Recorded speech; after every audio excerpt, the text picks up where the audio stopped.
तो दोस्तों, क्या आप इंतजार कर रहे थे ग्रुप डी की भर्ती का? तो आपका इंतजार अब खत्म होता है, क्योंकि ग्रुप डी की नई भर्तियां आ चुकी हैं। मतलब अभी आई नहीं है, लेकिन कुछ ही दिनों में ऑफिशियल नोटिफिकेशन आ जाएगा।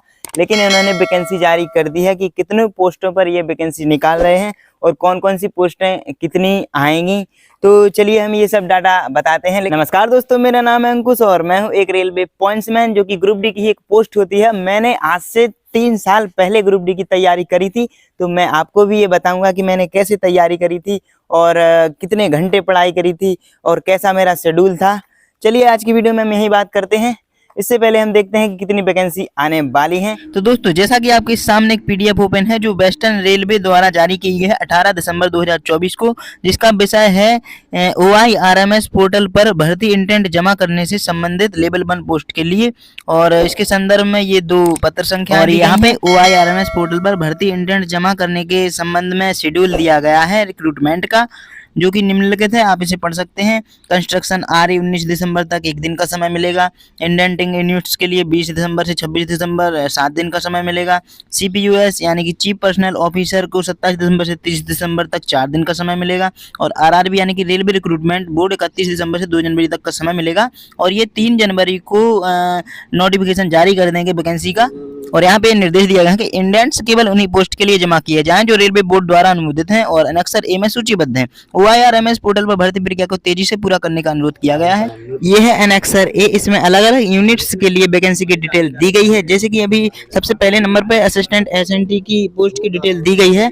वेस्टर्न रेलवे के अंडर में टोटल 6 डिवीजन आते हैं और 6 डिवीजन के अलग अलग दी गई है डिटेल, और सिग्नल वर्कशॉप की भी साथ में। टोटल 1824 यहाँ पे वैकेंट बताए हैं, लेकिन RRB द्वारा सिर्फ 442 पोस्टों पर ही भर्ती निकलेगी। लेकिन ऐसा क्यों है, इसकी जानकारी अभी हमारे पास नहीं है।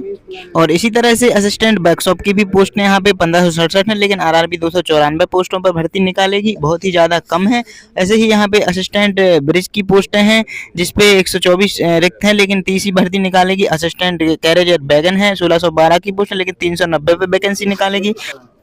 इसी तरह से assistant loco shed diesel, assistant loco shed electrical, assistant operations electrical और डीजल, और ये सारी पोस्टें यहाँ पे डिटेल दी गई है, जो कि PDF में डिस्क्रिप्शन में डाल दूंगा।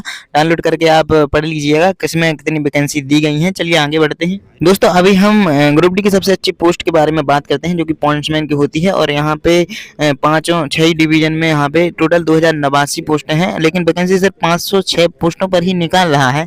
और ऐसे ही एक ट्रैक मेंटेनर ग्रेड 4 की भी पोस्ट होती है, जो कि टोटल 8597 इसमें रिक्त हैं, लेकिन सिर्फ 2164 पोस्टें ही यहाँ पे निकाल रहा है। और वेस्टर्न रेलवे जोन से टोटल 18,785 वैकेंसी बताई गई हैं, लेकिन सिर्फ 4672 पोस्टें ही यहाँ पे इस जोन के लिए निकाली जा रही हैं। दोस्तों, अगले पेज पर एक निर्देश और दिया गया है कि कुछ श्रेणियों में भर्ती नहीं की जाएगी, कुछ पोस्टें हटा दी गई हैं, जैसे hospital assistant, assistant depot store, general assistant, assistant porter, assistant catering, assistant cook आदि। ये जो पोस्टें यहाँ पे लिखी गई हैं, ये पोस्टें भी यहाँ पे हटा दी गई हैं। और यहाँ पे ये नीचे टोटल डाटा दिया गया है पोस्टों का, जो 32,438 पोस्टें निकाली हैं। ये टोटल सभी का डिटेल दिया गया है, कौन सी विभाग की कितनी पोस्टें हैं। यहाँ पे पॉइंट्समैन बी ट्रैफिक विभाग की 5058 पोस्टें निकाली गई हैं। और सबसे बड़ी पोस्ट है एक ट्रैक मेंटेनर ग्रेड 4 की, जो कि 13,187 पोस्टों पर भर्ती निकल रही है। दोस्तों, यहाँ पे एक डाटा और दिया गया कि टोटल 14 पोस्टों पर भर्ती निकालेगी, जबकि पिछली बार 28 पोस्टों पर भर्ती निकाली गई थी, लेकिन इस बार सिर्फ 14 पोस्टों पर भर्ती निकाली है। मतलब 14 पोस्टें यहाँ पे ग्रुप डी से गायब कर दी गई हैं इस बार। तो दोस्तों, जैसा कि हमने ये देख लिया है कि टोटल कितनी वैकेंसी आ रही है, अब हम जो इसकी भर्ती की प्रोसेस होती है वो शुरू से समझ लेते हैं। सबसे पहले तो आपका जब नोटिफिकेशन आएगा तो उसमें आपको अप्लाई करना होगा, जो कि 10th बेस पे होगा या फिर 10th प्लस ITI के बेस पे होगा, ये अभी पता नहीं है। ये नोटिफिकेशन आने के बाद पता चलेगा। और इसका जो सबसे पहला स्टेज होता है वो होता है CBT एग्जाम, जो कि कंप्यूटर बेस्ड टेस्ट होता है, जिसमें 100 क्वेश्चन पूछे जाते हैं, मैथ के, रीजनिंग के और एक जनरल साइंस के और GK और करंट अफेयर के। ये सब मिलाकर टोटल 100 क्वेश्चन पूछे जाते हैं, जो कि 100 मार्क्स के होते हैं। तो इसके बाद एक रिजल्ट आता है जिसमें एक कट ऑफ दी जाती है। अगर वो कट ऑफ आप पार कर लेते हैं तब आपका होता है PET यानी कि फिजिकल इफिशियंसी टेस्ट, जो कि 1 किलोमीटर का होता है 4 मिनट 15 सेकंड में, और साथ ही 2 मिनट में आपको 35 किलो का वजन लेकर चलना पड़ता है 100 मीटर तक। इसके बाद अगर आप ये भी पास कर लेते हैं तब होता है आपका डीवी यानी कि डॉक्यूमेंट वेरिफिकेशन, जिसमें कुछ डॉक्यूमेंट आपसे लिए जाते हैं। और इसके बाद अगर ये भी आप क्वालिफाई कर जाते हैं, नॉर्मली ये तो सभी लोग क्वालिफाई कर जाते हैं, इसके बाद होता है मेडिकल टेस्ट, जो कि थोड़ा टफ होता है। ये भी 3 स्टैंडर्ड में होता है, ए स्टैंडर्ड, बी स्टैंडर्ड और सी स्टैंडर्ड। लेकिन जैसा कि पता है कि सी स्टैंडर्ड की बहुत ही कम पोस्टें आई हैं, तो आपका जो मेडिकल है वो ए और बी स्टैंडर्ड का होना चाहिए। तो अब आपको तैयारी कैसे करनी है ये मैं आपको बताता हूँ।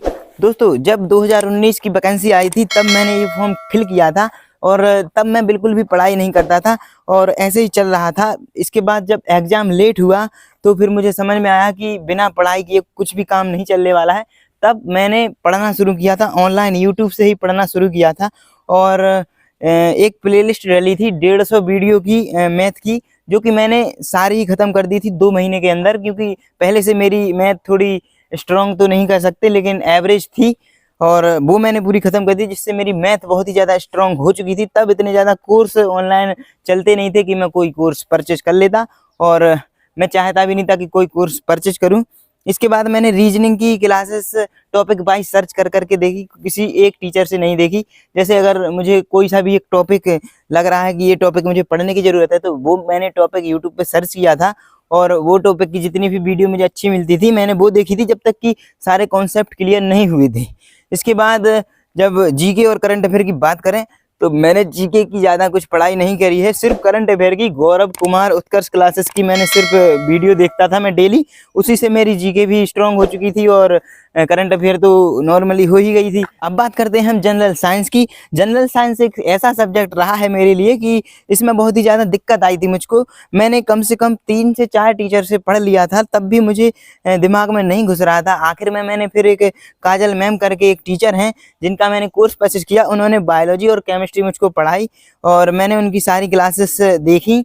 इसके बाद मुझे बायोलॉजी और केमिस्ट्री समझ में आई। 3-4 बार पहले भी पढ़ चुका था तो थोड़ी आसानी से समझ में आई, लेकिन फिर भी उतना नहीं कर पाया मैं। इसके बाद फिजिक्स मैंने ऐसे कोई स्पेसिफिक एक टीचर से नहीं पढ़ी है, फिजिक्स के भी मैंने टॉपिक सर्च कर करके अलग अलग टीचर से पढ़े हैं, जिससे भी जो भी टॉपिक मुझे समझ में आ गया कंप्लीट किया है।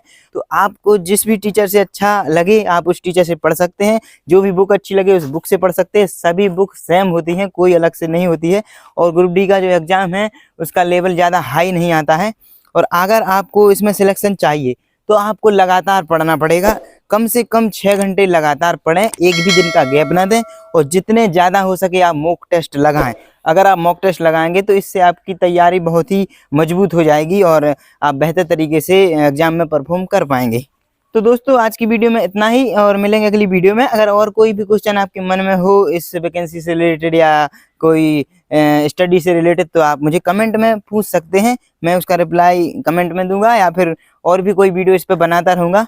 तो अगर आपने अभी तक यूट्यूब चैनल सब्सक्राइब नहीं किया तो सब्सक्राइब जरूर कर लें और बेल आइकन जरूर प्रेस कर लें, जिससे आने वाली वीडियो के नोटिफिकेशन आपको मिलते रहेंगे। और वीडियो अच्छी लगी हो तो वीडियो को लाइक और शेयर जरूर कीजिएगा अपने दोस्तों के साथ।